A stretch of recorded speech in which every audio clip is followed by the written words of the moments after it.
Gravando. Bom, boa tarde a todos. Hoje é a nossa terceira aula de laboratório e é uma aula em que a gente vai ter um assignment, né? Então, vocês têm uma tarefa para entregar. Então, hoje o objetivo é a gente cobrir, né, explicar esse assignment que vai ser pedido e apresentar, né, o problema que é o bundle adjustment, que é um dos problemas que o professor comentou nas últimas aulas, né, nesse período de falar sobre modelos de câmera, calibração, todos esses problemas, né? Então, esse também vai ser o nosso primeiro contato de assignment com o PyTorch 3D. Então, a gente teve aquele primeiro assignment com o PyTorch apenas, né, para ter uma familiaridade com conceitos ali de Deep Learning, de treinar uma rede neural. Depois teve uma aula de laboratório que eu apresentei o PyTorch 3D, mas não teve uma tarefa. E essa vai ser uma tarefa, né, uma aula de laboratório com tarefa em cima do PyTorch 3D. Então, aqui estão as instruções, como foi da primeira tarefa, assim, instruções básicas com relação à entrega e também o link para onde vocês vão poder acessar o notebook com os pedidos, né? Então, os alunos do IMPA têm até o domingo, né? A noite do domingo, dia 18 de abril, para entregar. Então, tem mais ou menos 2 semanas, né? Quase 2 semanas para concluir. E os demais alunos, né, os alunos do curso livre, vão fazer a autoavaliação, né? E a gente está vendo de se de repente cria um ambiente online e tal que vocês podem de repente submeter e comentar. E aí, se tiver alguma mudança com relação a isso, a gente informa vocês, tá? Mas a princípio, vocês façam para aprender, né, que é importante para o conhecimento, e vocês vão fazer a sua autoavaliação, que no final do curso, quando a gente passar a tarefa escrita e tal, vai levar isso em consideração.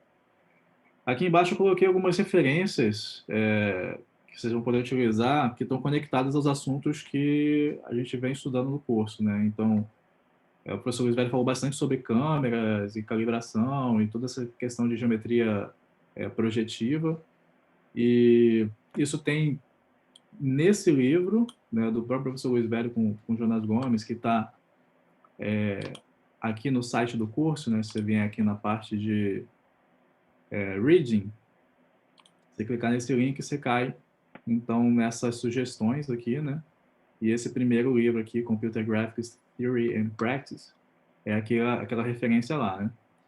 E também tem uma outra referência para esse problema, mais especificamente em cima do Bundle Adjustment, que é esse Multiple View Geometry, o livro do Hartley. Esse aqui tá disponível gratuitamente na internet, né? Então, você clicar nesse link aqui, você cai direto no PDF do livro mesmo, tá? Se você quiser procurar pela internet aqui, você encontra também esse site dizendo sobre a disponibilidade. Em particular, o capítulo 18 vai tratar sobre esses métodos com múltiplas views, né, N views, e assim, especificamente bundle adjustment, o primeiro problema que é abordado ali. Tá? Esse livro aqui, né, ele não tem disponível na internet, como a gente está nesse período de pandemia, está sem acesso à biblioteca, talvez alguns de vocês tenham mais dificuldade, né, para conseguir esse tipo de referência, mas o conhecimento que a gente precisa não foge ao que foi apresentado na aula, né, você entender como que é geometria projetiva, os parâmetros intrínsecos e extrínsecos da câmera, e tem a opção de dessa versão do livro em português ou desse outro livro aqui, né, de Fundamentos de Computação Gráfica, que também tem em português e vende pelo site da SBM, né? E aí aqui, ó, no capítulo 2 fala sobre geometria e, bom, basicamente você vai precisar saber essa parte de geometria e também tem algumas questões que vão cobrar algumas coisinhas aqui que tem a ver com rotação, tá? Então, tá. Do próprio livro do Hartley também, né? Se você quiser olhar essa seção aqui de modelos de câmera, também deve ter o básico que você precisa para recordar essa parte inicial das câmeras. Então, tem as referências aí para quem se quiser se aprofundar e precisar consultar para entender o problema. E clicando aqui no Open Collab, você vai chegar né, no assignment mesmo. Então, esse link também vai estar lá no site do curso, né, para vocês poderem consultar. Então, qual que é a ideia do problema de hoje, né? Então, a ideia é conseguir meio que calibrar câmeras, né, um conjunto de câmeras que tem uma certa dependência entre eles, assim, ao mesmo tempo, né? Por isso que chama bundle, né? Bundle dá essa ideia desse agrupamento do conjunto, né? E o adjustment, né? O ajuste de todo esse conjunto ao mesmo tempo. Então, assim, dado um sistema óptico de N câmeras, que tem esses parâmetros extrínsecos aqui, né? De G1 até Gn, e aí diz que cada GI pertence a esse grupo SE3, que é assim, uma maneira sofisticada de se referir ao espaço das rotações e translações. Tá? Então, a gente vai fazer ajuste apenas dos parâmetros extrínsecos da câmera no que diz respeito à rotação e translação, basicamente o posicionamento das câmeras na cena. Tá? Então, você tem esse conjunto de N câmeras, de N parâmetros extrínsecos das câmeras, e você tem também posição relativa entre elas. Tá? Então, são mapeamentos similares, né, que dizem como que uma transformação, qual é a matriz de transformação de uma câmera I em relação a uma câmera J. Tá? Então, você tem esses conjuntos de pares aqui, e você quer conseguir calcular qual que seria o conjunto de parâmetros extrínsecos absolutos consistente com esse conjunto relativo. Né? Então, a partir desses relativos, você quer construir o absoluto. Então, aqui tem a descrição mais formal do problema, um problema de otimização, e esses problemas de otimização, assim, existem soluções clássicas para isso, né? Já há bastante tempo a galera estuda isso e tem algoritmos para resolver, mas a gente consegue resolver também por meio de redes neurais, né? Uma rede neural permite a gente calcular a solução de problemas de otimização por gente descendente. Então, visualmente ele mostra aqui a ideia do problema da seguinte forma. Você tem aqui um conjunto de câmeras que ele chama de ground truth, né, que seria o valor que você quer atingir, né, o valor que seria o verdadeiro, né, por base, seria esse roxo. E no começo tem umas posições aleatórias aqui, que está em laranja. E depois de você rodar todo esse processo de otimização, você tem que ter uma coisa, né, idealmente essa aqui, que é tipo, todos os laranjas se alinharam com o que estava em roxo. Né? Então você conseguiu fazer a calibração de todo mundo. Tá, então a ideia é essa. Aí, aqui no começo tem uma parte de fazer instalação dos módulos, né, do PyTorch 3D. Então a gente viu que o PyTorch mesmo, ele estava já instalado aí no Google Colab, mas quando você passa para utilizar o PyTorch 3D, você precisa instalar, tá? Então já tem um código aqui já para fazer verificações e instalação se for necessário, né? Eu até rodei isso aqui, mas não vou rodar os outros aqui porque demora para fazer essa instalação, tá? Então é natural mesmo, levar um tempinho. Eu já recomendo que vocês, no começo desse assignment, já modifiquem aqui o runtime, né? Um ambiente de execução, um ambiente de execução, acho que é a melhor tradução em português, você mude já para a GPU, tá? Então, verifica se já não está lá a GPU, se tiver, tá ok. Se não tiver, você clica aqui e troca para a GPU, porque a gente vai precisar desse poder paralelizado da GPU para rodar mais rápido, tá?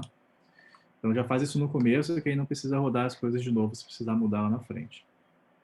Aí aqui vem importações de coisas que vão ser necessárias durante o assignment, então a gente vai precisar colocar coisa lá no final, tem mais plotlib, o próprio PyTorch 2D, vamos assim dizer, né?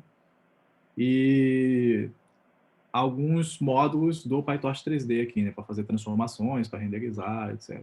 Tá? Aí aqui é específico para quem vai rodar pelo Colab mesmo, que é assim, é o método recomendado, mas se você instalou no seu computador, se você de repente tem uma GPU da NVIDIA e gosta de fazer as coisas localmente, você tem essa opção de, de rodar localmente. Aí, se você quiser rodar localmente, você vai descomentar esse aqui, não vai rodar essa célula, vai descomentar essa aqui e rodar essa. Se você for rodar pelo Colab, aí você usa essa daqui, tá? É só porque tem uma questão de que esse utils não é instalado aqui no ambiente do Colab, então precisa baixar uns scripts à parte para poder executar. Aí, começando, um desses aqui, ó, esse aqui você vai precisar rodar, mesmo que você esteja fazendo localmente, é importante que você baixe esse arquivo, né? Então, se você não rodar essa célula, você pode ir nesse link e baixar esse arquivo, porque aqui tem a descrição das posições da câmera, tá? Então, é a partir daqui que ele vai ler as rotações do ground truth, tá? Então, a R absoluto, aqui ground truth, T absoluto, ground truth, R relativo, T relativo. Então, tudo está sendo lido a partir daqui, e aí ele vai construir, então, dois conjuntos de câmeras, né? Esse conjunto relativo e esse conjunto de ground truth absoluto, que é onde você quer chegar, tá? Então, essa aqui seria a resposta perfeita, tá? Os dados que estão mapeados aqui. E a primeira pergunta que vocês têm aqui para responder é o seguinte: eu peço para você verificar quais são os valores para o ground truth. Então, você vai olhar lá a resposta mesmo, o que você deveria esperar, você vai olhar para esses valores, especificamente para o primeiro valor, o valor da primeira câmera, G0, e você dá uma olhadinha lá na matriz de rotação e na matriz de translação. Então, você usa esse espaço aqui embaixo, você pode criar quantas células você quiser para dar uma olhadinha nesses valores. E a pergunta é, esses valores parecem que foram medidos, né, capturados por algum sensor, medidos de alguma forma, empírica, assim, ou parece que eles são arbitrários, né? E por que você acha que a decisão, seja ela qual for, a que te pareça ali, ela foi tomada dessa forma, né? Então, isso aqui é para verificar se vocês estão entendendo as restrições desse problema, né? Então, esse problema ele tem uma particularidade, né? Que logo no começo aqui, quem tá ligado assim ou fizer uma revisão lá, de uma lida breve a respeito do border adjustment, vai entender que existe alguma limitação e por conta dessa limitação algumas decisões têm que ser tomadas, a gente tem que fazer algumas assumptions, né? Assumir algumas coisas logo no começo, e a ideia é verificar aqui se você está entendendo isso. Depois, seguem os códigos em que a gente vai definir algumas funções, né? Então, essa função aqui, né, calc camera distance, ela calcula a distância no sentido de erro, tá? Então, a gente sabe que a gente vai ter um processo, né, de treinamento de um modelo em que a gente sempre vai ter que computar uma medida de erro, né, uma distância entre o que a gente tem e o que a gente objetiva ali, e utilizar isso para otimizar com gradiente descendente, com algum método assim. Então, aqui está definindo essa distância como métrica de erro, e ela basicamente uma distância euclidiana, assim, né, da translação mesmo, né, o quadrado dessa distância, né, da translação. E, no caso da rotação, tem um cálculo um pouco mais sofisticado. Então, assim, se você quiser ver, você pode olhar na documentação do PyTorch 3D, o que essa função aqui faz, tá? Mas, assim, em português, ela calcula a distância entre duas matrizes de rotação, tá? Então, existe uma escolha aqui deles de parametrizarem a rotação por apenas um vetor, assim, então eles têm um vetor que diz qual que é a direção, né, do eixo de rotação, e a magnitude desse vetor diz qual que é a magnitude da rotação em si, tá? E aí eles calculam essa distância baseado nessa escolha que eles fizeram, tá? Então, dependendo da escolha que você faz, você tem que fazer formas diferentes de calcular isso para obter o mesmo resultado. E aí tem uma outra função aqui que é basicamente uma função auxiliar para pegar pares, né, de câmeras relativos aqui. Então, vai passar as câmeras, vai passar esses valores aí de pares possíveis, I e J, e vai pedir, então, qual que é a câmera relativa de mapeamento de um para outro, né? Porque isso vai ser necessário durante o processo de otimização. Então, essas funções estão dadas aqui, você não precisa alterar nada, isso aqui tá dado mesmo. E a pergunta que é feita aqui também é uma pergunta que vai para esse lado teórico, que é o seguinte: aqui as rotações estão sendo parametrizadas usando matrizes, né? Então, assim, ele faz esse cálculo desse vetor e depois ele converte isso para uma matriz. E essa escolha, ela tem, né, esse drawback, esse lado negativo, de que você tem que garantir que essas matrizes vão ser sempre matrizes de rotação válidas. E aí, nesse caso particular, que ele faz essa escolha de ter um vetor para representar a matriz, na hora que ele vai converter numa matriz, ele tem que fazer uma operação aqui, enfim, log e tal, exponencial. E aí a minha pergunta é: quais são outras escolhas, né, que você poderia ter tomado para parametrizar as rotações, e se essa escolha ela seria melhor, né, que vantagens teria, ou se teria desvantagens e tal, né? Então, também é uma pergunta um pouco teórica que tem a ver, inclusive o professor Luiz Velho fez uns comentários durante as aulas aí de modelos de câmera e tal, sobre alguns possíveis modelos de parametrizar, e se vocês conferirem os livros vão encontrar todos eles lá também. Tá? Então, tá aí a segunda pergunta. E aí agora vem a parte da otimização em si, né? O cálculo que vai ser feito. Então, o código aqui também já está dado, né? E você vê que ele faz uma inicialização aqui aleatória da representação de rotações e translações, tá? Então, no começo aleatório. Aí aqui ele faz uma inicialização particular da primeira posição, e aí tem a ver com o exercício 1.1, né?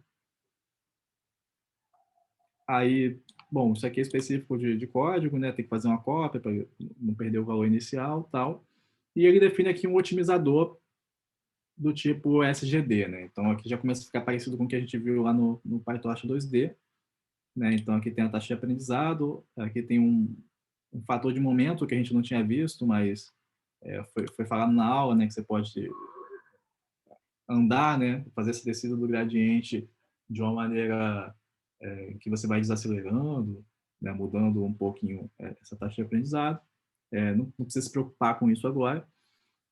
E aqui está definido o número de iterações que vão ser realizadas, né? Então, 2.000 iterações a priori. Então, começa já a ficar parecido com o que a gente fez no 2D, né? Então, no começo, zero os gradientes, porque senão eles vão acumulando, né?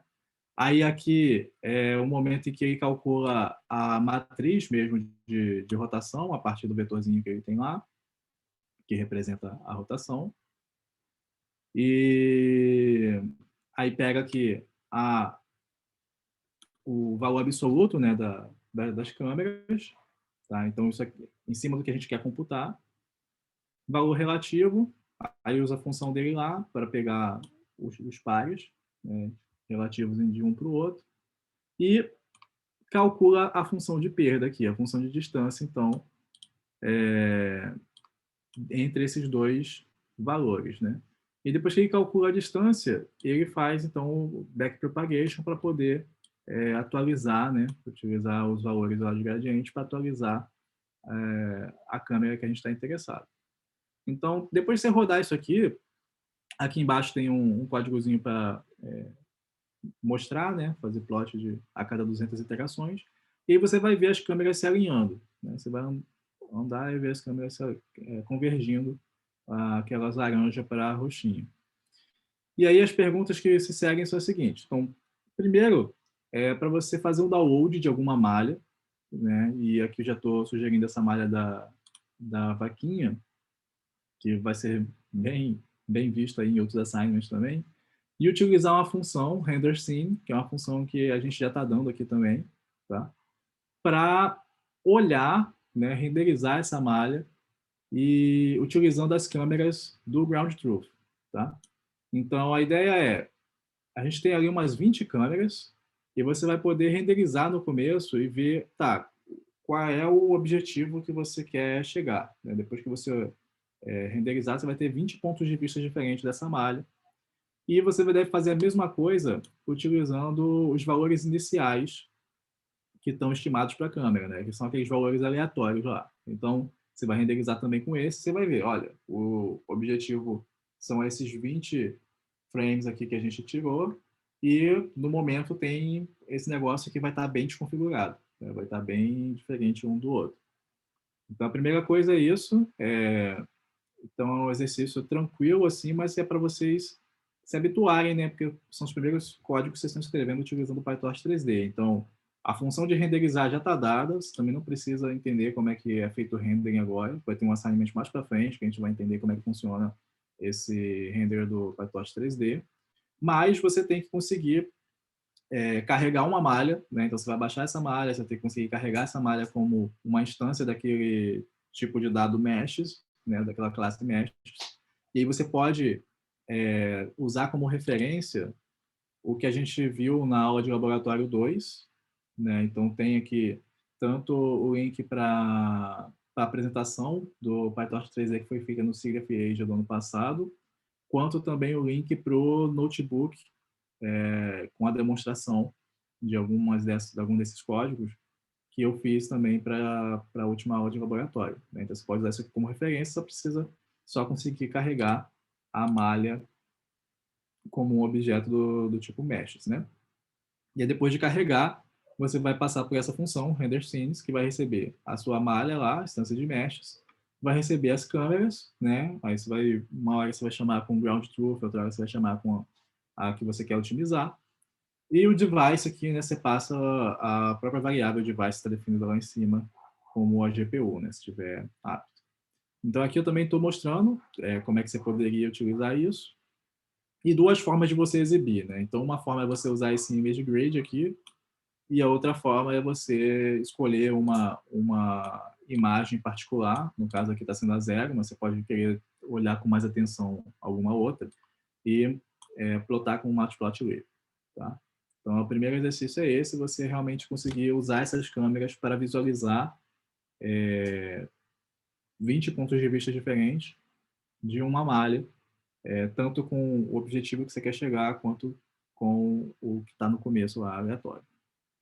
Aí depois, para você rodar aquele loop de otimização, mas você vai ter que fazer uma alteração lá, porque você deve plotar esse gráfico de perda por iteração, né? Então, como que está caindo a perda, né, a loss, em relação à iteração, beleza? Então, você vai ter que modificar isso aqui, porque não tem nenhum momento aqui qualquer trecho, qualquer variável que esteja acumulando a perda, né? E aí você lembra que a perda aqui ela está sendo referida como a distância entre as câmeras. Aí você vai acumulando isso, no final você vai plotar esse gráfico que vai mostrar para você como que a perda foi diminuindo ao longo das iterações. Aí vem um exercício extra que é, se você consegue fazer uma aproximação melhor do que a que já está pronta ali, certo? Então, já vai ser um resultado muito bom o que está ali, tudo já configurado, mas se você quiser, você pode tentar modificar alguns parâmetros, né? De repente, mover aqui, taxa de aprendizado, momento, trocar o otimizador, modificar alguns parâmetros aqui, né, iterações, enfim, tudo que você achar que pode ser razoável, você vai modificando e ver se você consegue chegar num resultado melhor, né?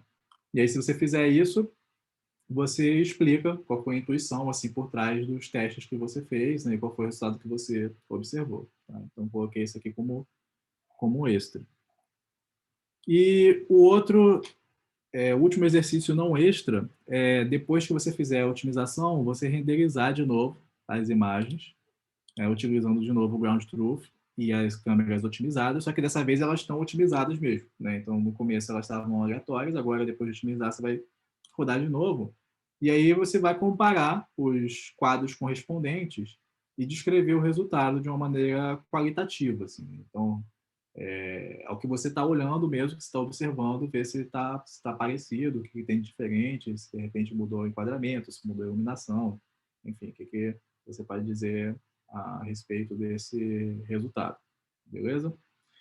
E aí, a última extra, e essa aqui é mais trabalhosa, um pouquinho assim, mas também é mais interessante, até para, né, quem quiser garantir que está entendendo tudo, está querendo implementar algumas coisas na mão também, é você usar outra representação para as matrizes de rotação para resolver o problema de bundle adjustment. Então, lá na 2.1, a gente perguntou quais seriam alternativas de representação, né, para parametrizar o espaço das rotações. E aqui, como extra, né, esse E.2 é para você, de fato, implementar, resolver o problema de novo, só que com uma outra forma de parametrizar o espaço das rotações. Beleza? Então, é isso que a gente tem como exercício e estamos aí aberto a dúvidas. Alisson, aqui é Éder. É só uma pergunta referente à autoavaliação. Já teve o outro assignment, né?